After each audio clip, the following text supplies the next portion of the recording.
Nous sommes ici dans l'Atelier des Lumières, qui est le premier centre d'art numérique à Paris, qui est installé dans une ancienne fonderie, donc la fonderie Plichon, qui date du 19e siècle.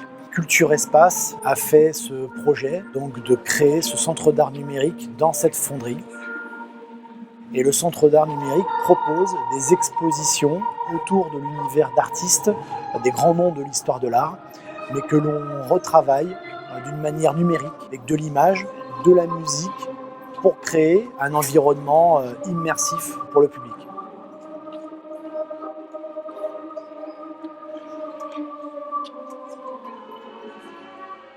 Gustav Klimt, c'est un artiste qui se prête bien à la création numérique. C'est le 100e anniversaire de sa mort en 2018. On voulait aussi proposer cet artiste-là comme un hommage. C'était très intéressant parce que c'est l'artiste de la matière, c'est l'artiste de la couleur. Il travaille avec l'or, en image et en numérique, ça marche très bien. On va trouver des détails dans certains tableaux qu'on va animer, notamment les feuilles d'or ou l'or. On va jouer sur des effets très visuels pour faire rentrer les gens à l'intérieur des tableaux en fait.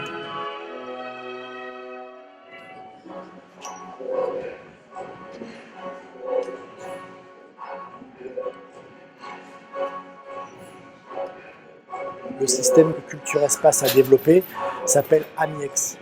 Ça veut dire Art and Music Immersive Experience. L'idée, c'est que l'image et la musique fonctionnent ensemble pour provoquer une expérience artistique. On propose une expérience numérique autour de ces œuvres d'art avec de la musique. On est dans un univers immersif, c'est-à-dire que les expositions sont pensées pour être vues en 360 degrés. C'est-à-dire que les gens peuvent déambuler, marcher, regarder les différentes pièces. Ils sont allongés par terre, il y a des gens qui rêvent, il y a des enfants qui jouent, il y a des couples qui s'embrassent. Pour nous, la bonne expérience, c'est vraiment de pouvoir marcher, regarder la halle sous les différents angles.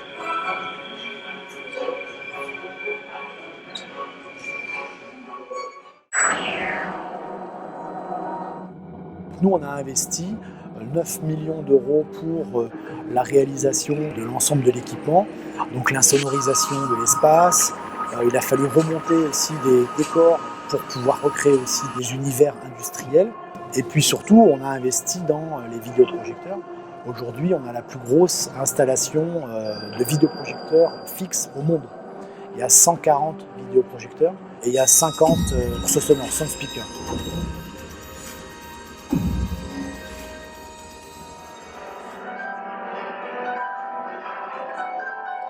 On aimerait beaucoup faire un projet, notamment à Shanghai.